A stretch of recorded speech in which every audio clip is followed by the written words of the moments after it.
Now we are going to study types of tissue. So how many types of tissue are present in our body or which are used to form or construct our body? So there are majorly four types of tissue: epithelial tissue, connective tissue, muscular and a nervous tissue. So first of all, the epithelial tissue. Related with the epithelial tissue, it is also called as epidermal tissue because it is forming, EP means outer, derm layer.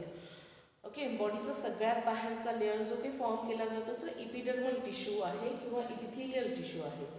As if it is forming a cover that means it is called as a covering tissue. It covers extremely outer as well as extremely inner side of the body as well as tissue. So, if it is a covering, that means it forms a cover, that means it is protective in function. Very important function of the epithelium, it is protective in function and forms a cover of the body and the organ. Then the next one is the connective tissue. So related with the connective tissue, as the name connective tissue means it connects, okay, it connects different tissue with each other. That means the first function of a connective tissue is a connection and the second one is a support to organs and the body. Okay, so this is the connective tissue. Then the next one is the muscular tissue. Muscular tissues which are formed by the muscles. As you know, the muscles are providing a body shape or gives proper body tone and are responsible for body movements. That means locomotion is happening because of muscular tissue, right? Then the fourth one is the nervous tissue. As the nervous tissue, its function is the impulse transmission. One of the feature of all living organism is irritability or reflex that is shown by the nervous tissue. So these are main four tissues which are forming our body, right? Then the next one is the epithelial tissue.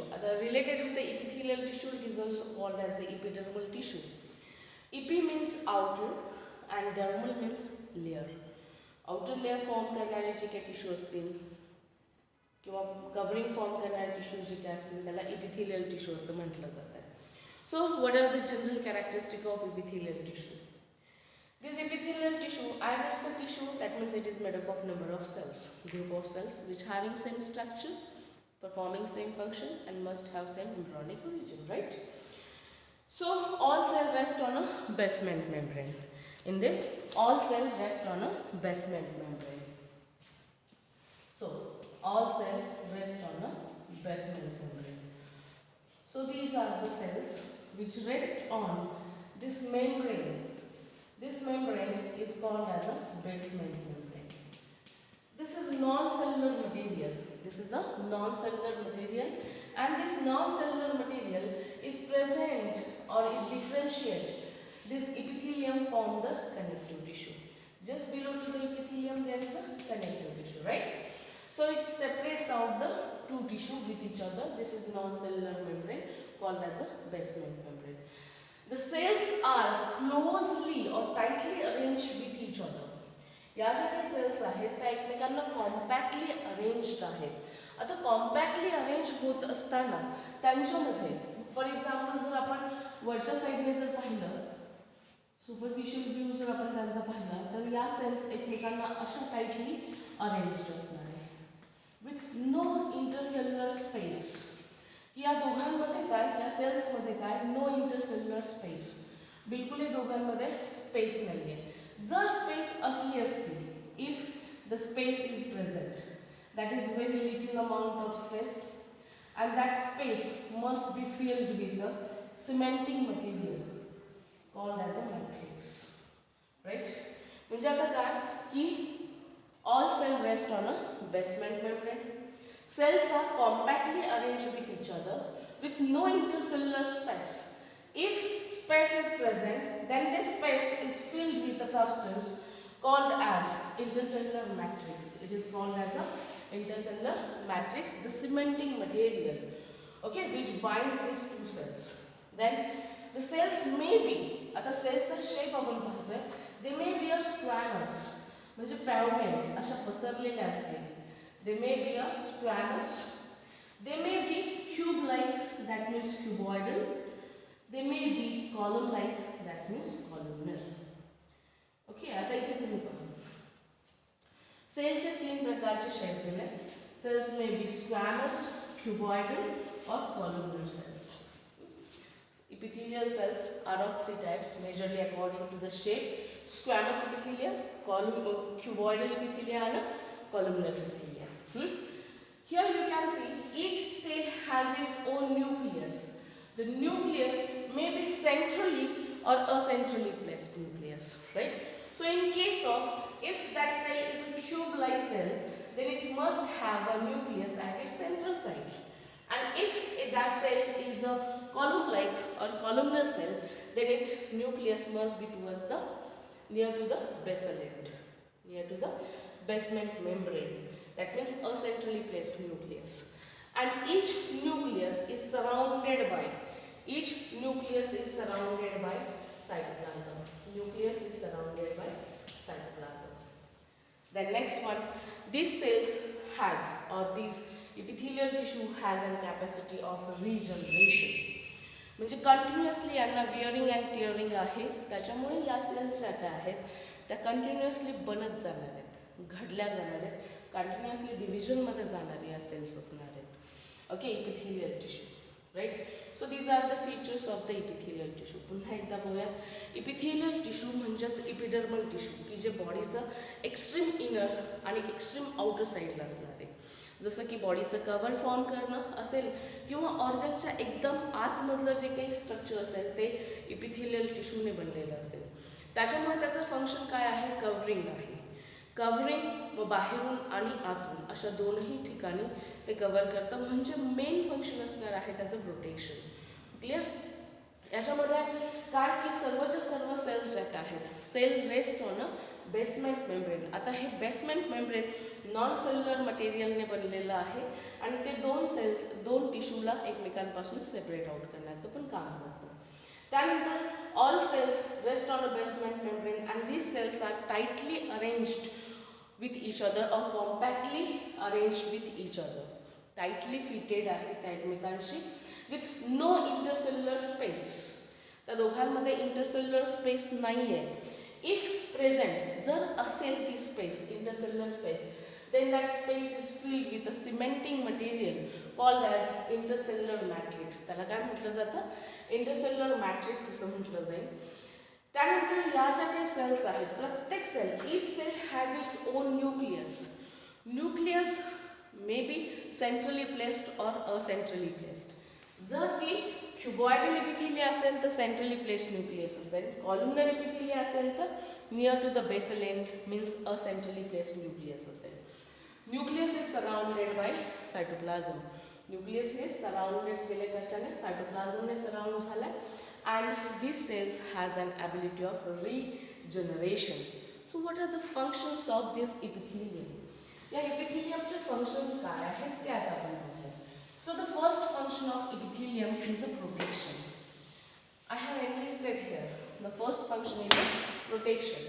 So related with the protection, as its presence is at extremely outer and extremely inner side of the organ as well as body, right? बॉडीच्या extremely outer आणि extremely inner साईडने ते काय करतं? Cover करतं. म्हणून त्याचं काय फंक्शन असेल? प्रोटेक्शन असेल, राईट. त्यानंतर second one, secretion. Secretion and third one, absorption. So majorly inner lining ला ते present आहे. For example जर आपण पाहिलं तर हा जो काय आहे हे स्टमक आहे. स्टमकची इनर लाइनिंग जी काय आहे ती रुगीने फॉर्म केली आहे. इथे काय आहेत? नंबर ऑफ फोल्ड्स आहेत. त्याला काय म्हटलं जातं? रुगी असं म्हटलं जातं. तर हे जे काय आहे this one is a gastric pit. हे काय असतं? गॅस्ट्रिक पीथ असतं म्हणजे खड्डा, राईट. या गॅस्ट्रिक पीथमध्ये काय असतात? ते गॅस्ट्रिक ग्लँड्स असतात. There are gastric glands. Okay, these glands secretes a secretion. म्हणजे one of the function of this epithelium which are present at the inner side of the stomach, त्याचे function काय असेल? इथे secretion असेल. तेच समजा आपण इंटेस्टाईन मध्ये गेलो, स्मॉल इंटेस्टाईनच्या बाबतीत जर विचार केला तर तिथे मेजर फंक्शन जे काय असेल ते काय असेल? त्याचं ॲब्सॉर्प्शन असेल. कसलं असेल? ॲब्सॉर्प्शन असेल. आता याच्याशी रिलेटेड ॲब्सॉर्प्शन ॲज वेल एज सिक्रेशन, ओके. आणि अनदर फंक्शन आहे ते filtration. I will explain it. आता त्यानंतरचं अजून एक फंक्शन येतं कोणतं, फिल्ट्रेशन. आता इथलं जे काही फिल्ट्रेशन आहे हे फिल्ट्रेशन हे साधं फिल्ट्रेशन नसणार आहे, तर बेसिकली काय, अल्ट्रा फिल्ट्रेशन. आणि साईट ऑफ अल्ट्रा फिल्ट्रेशन जर आपण पाहिली तर ती काय आहे, ही बोमन्स कॅप्सूलस आहे, म्हणजे नेफ्रॉन, किडनीच्या आतली भाग. तर आता हा जो काय आहे हा काय आहे आपला नेफ्रॉन आहे. त्याचं हे प्रॉक्सिमल कन्व्होल्युटेड ट्युब्युल आहे, हे लूप ऑफ हेनले आहे, राईट. आणि त्यानंतर इथे काय चालू होतं आपलं DCT, डिस्टल कन्व्होल्युटेड ट्युब्युल. इथे आलं DCT. आता रिलेटेड विथ दिस पार्ट, या पार्टच्या संदर्भात आपण पाहतोय कलेक्टिंग डक्ट आहे. इथे काय झालं, ॲफरंट आर्टेरिओलचा येणारा जो काही ब्लड फ्लो आहे त्याचा डायमीटर मोठा आहे त्या ॲफरंट आर्टेरिओलचा, आणि इफरंटचा कसा असतो, स्मॉल असतो. इथे टफ कॅपिलरी नेटवर्क, त्याला आपण म्हणतो ग्लोमेरुलस. ओके. आता इथे ज्या काही इपिथेलियल सेल्स आहेत त्या स्पेसिफिक इपिथेलियल सेल्स आहेत, नेम्ड ॲज पोरोसाइट्स. काय नाव आहे त्यांचं, पोरोसाइट्स आहेत. आता या पोरोसाइट्स जे आहेत त्या अल्ट्रा फिल्ट्रेशन पर्पजसाठी बनलेल्या आहेत. इथं आपण फिल्ट्रेशन म्हटलं, but I am mentioning here ultra filtration. Filtration under great pressure ते होणार कशामुळे, तर difference in the diameter of this arteriole. Okay, त्याच्यामुळे होणार आहे. तर इथे स्पेशलाइज ज्या काही सेल्स आहेत त्या स्पेशलाइज इपिथेलियल सेल्स आहेत, त्यांचं नाव काय आहे, पोरोसाइट्स. त्या फिल्ट्रेशनसाठी बनल्यात. म्हणजे इथेच फॉर एक्झाम्पल याचाच जर आपण रिनल ट्युब्युल आणि बोमन्स कॅप्सूल म्हणजे कम्प्लीट नेफ्रॉनचा जर विचार केला तर इथेच आपल्याला काय सापडलं, एक फंक्शन फिल्ट्रेशन सापडलं. त्यानंतर नेक्स्ट वन इथे जर आपण पाहिलं तर इथे खास करून आपल्याला सिलेक्टिव्ह रिॲब्सॉर्प्शन केलं जातं. काय केलं जाणार इथे, सिलेक्टिव्ह रिॲब्सॉर्प्शन. म्हणजे सिलेक्टिव्ह रिॲब्सॉर्प्शनची जर आपण साईट पाहिली तर ती काय आहे, PCT आहे. मग इथल्या ज्या काही इपिथेलियल सेल्स असतील प्रॉक्सिमल कन्व्होल्युटेड ट्युब्युल मधल्या, त्या कशासाठी बनलेल्या आहेत, तर सिलेक्टिव्ह रिॲब्सॉर्प्शनसाठी बनल्या. तर इथे असलेल्या ज्या काही सेल्स आहेत DCT मध्ये असलेल्या, त्या बनलेल्या असतील ट्युब्युलर सिक्रिशनसाठी. कशासाठी बनलेल्या असतील, ट्युब्युलर सिक्रिशन. म्हणजे इथेच ही 3 फंक्शन आपल्याला दिसतात. इथे कोणतं सापडलं, फिल्ट्रेशन, अल्ट्रा फिल्ट्रेशन. खास करून इथे कोणतं आहे, फिल्ट्रेशन सापडलं. इथे रिॲब्सॉर्प्शन सापडलं, इथे सिक्रिशन सापडलं. Okay, this 3 functions are perform by different type of म्हणजे मॉडिफाईड इपिथेलियल सेल्स आहेत. इथे प्रत्येक कामासाठी वेगवेगळ्या पद्धतीने ते मॉडिफाईड झाल्या, त्यांचा शेप वेगळा आहे, तो आपण पुढे पाहणार आहोत, right. So these are the 4 functions, clear to all.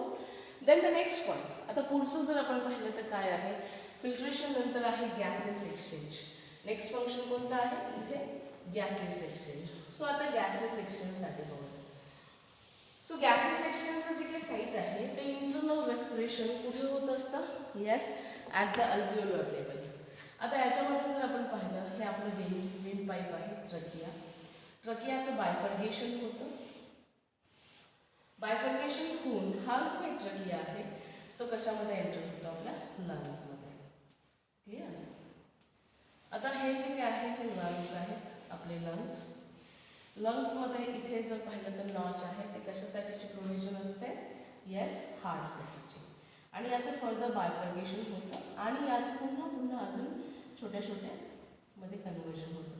आणि इथे जे काही युनिट असतं तर त्याला आपण काय म्हणतो, अल्व्हिओलाई. या काय आहेत तर alveoli. These are the alveoli. आता अल्व्हिओलाई काय आहेत, these are the structural and functional of the lungs आहेत, राईट. मग याच्याभोवती काय आहे तर ब्लड कॅपिलरीचं नेटवर्क असतं. म्हणजेच all this alveoli baths into the, yes, it baths into the blood capillary, right. मग आता ह्याच्यामध्ये जर आपण पाहिलं, हे जे काही अल्व्हिओलाई आहे, I will show it in a green colour. आता हे जे काही स्ट्रक्चर आहे हे काय आहे, अल्व्हिओलायचं स्ट्रक्चर. तर त्याच्यामध्ये असलेल्या ज्या काही इपिथेलियल टिश्यूज आहेत किंवा इपिथेलियल सेल्स आहेत, या इपिथेलियल सेल्स आहेत आणि त्याच्या भोवती काय असतं तर ब्लड कॅपिलरीचं नेटवर्क असेल. आता इथे काय पाहिजे की बाबा सिंपल डिफ्युजन वेने गॅसेस एक्सचेंज होणार असतो. इथे जेव्हा इनहेल एअर केली जाते त्यावेळेस काय होतं की ऑक्सिरिच एअर आतमध्ये येते आणि इथे काय की अल्व्हिओलायकडे ज्या ब्लडमध्ये जास्तीचं कार्बन डायऑक्साईड असेल तो कार्बन डायऑक्साईड इथे एक्सचेंजसाठी आणला जातो. तर इथे या ब्लड कॅपिलरीची देखील इनर लाईनिंग ओके ती पण कशाने बनली आहे तर इपिथिलियमनेच बनलेली आहे आणि इनर लाईनिंग ऑफ दिस अल्व्हिओलाई हे काय आहे अल्व्हिओलाई आहे. या अल्व्हिओलायची देखील इनर लाईनिंग कशाने बनलेली आहे तर इपिथिलियमनेच बनलेली आहे. त्याच्यामुळे ऑक्सिजनला इकडे ब्लडमध्ये घेणं आणि CO2ला इथे टाकणं हे काम यालाच काय म्हणतो एक्सचेंज ऑफ गॅस म्हणजेच gases exchange at alveolar level हे देखील फंक्शन कोणामुळे पॉसिबल झालं येस बिकॉज ऑफ इपिथिलियम. म्हणजे इपिथिलियल टिश्यू किती महत्त्वाचे आहेत हे तुमच्या लक्षात आलं राईट. गॅसेस एक्सचेंजसाठी ते महत्त्वाचे आहेत. त्यानंतर another function is a sensory. Next function कोणतं पाहिलं आपण आता सेन्सरी फंक्शन आपण पाहत आहोत. So related with the sensory function.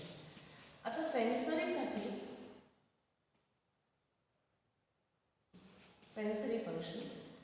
आता सेन्सरी फंक्शन जेव्हा आपण पाहतो तर याच्यामध्ये सेन्स ऑर्गन आता जसं की आपली टंग ओके टंगवरती काय आहेत तर टेस्ट बर्ड्स आहेत ओके. या टेस्ट बर्ड्स ज्या काय आहेत त्या टेस्ट बर्ड्स काय म्हणून काम करणार आहेत तर these are the epithelial tissue आणि त्यांचं काय फंक्शन आहे गस्टॅटो रिसेप्टर. ते काय म्हणून काम करतात गस्टॅटो रिसेप्टर आणि त्याचं काय फंक्शन असतं टेस्ट केलं राईट. हे पण काय आहेत तर इपिथिलियल टिश्यूजच आहेत. कोणते आहेत हे इपिथिलियल टिश्यू. त्यानंतर next one related with internal nasal chamber.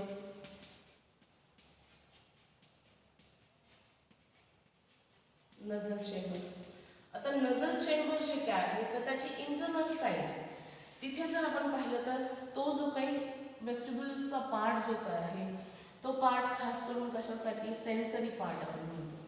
काय म्हणतो सेन्सरी पार्ट. तर तो कशासाठी बनलेला आहे तर इट्स अ ऑलफॅक्टरी इन फंक्शन. तो कशासाठी आहे ऑलफॅक्टरी. ऑलफॅक्टरी हा सेन्स कशासाठीचा असतो तर स्मेलसाठीचा.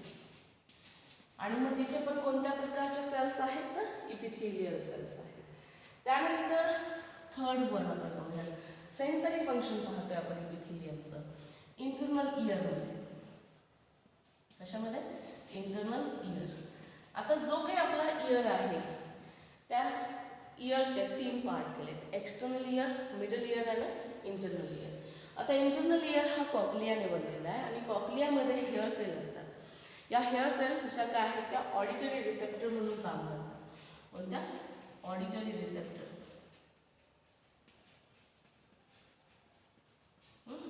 त्याचं फंक्शन काय असेल हिअरिंग.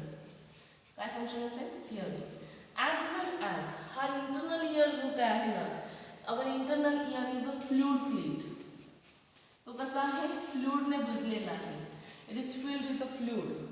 तो फ्लूइडने जर भरलेला असेल तर त्याचं वन ऑफ द फंक्शन जे काय असेल तर बॉडीचा बॅलन्स मेंटेन करणं. बॉडी बॅलन्स मेंटेन करणं. ठीक आहे. म्हणजे one of the function of this epithelium is hearing तर असेलच असेल पण बॉडीचा बॅलन्स पण मेंटेन करणं. म्हणजे हे इपिथिलियल टिश्यूज जे काय आहेत त्याचा ऑर्गन ज्या ठिकाणी ते लोकेटेड आहेत त्यानुसार त्यांचा वेगवेगळा सेन्स ते रिकग्नाइज करण्याचं काम करतात. ठीक आहे. So related with the epithelial tissue its function आपण पाहूयात.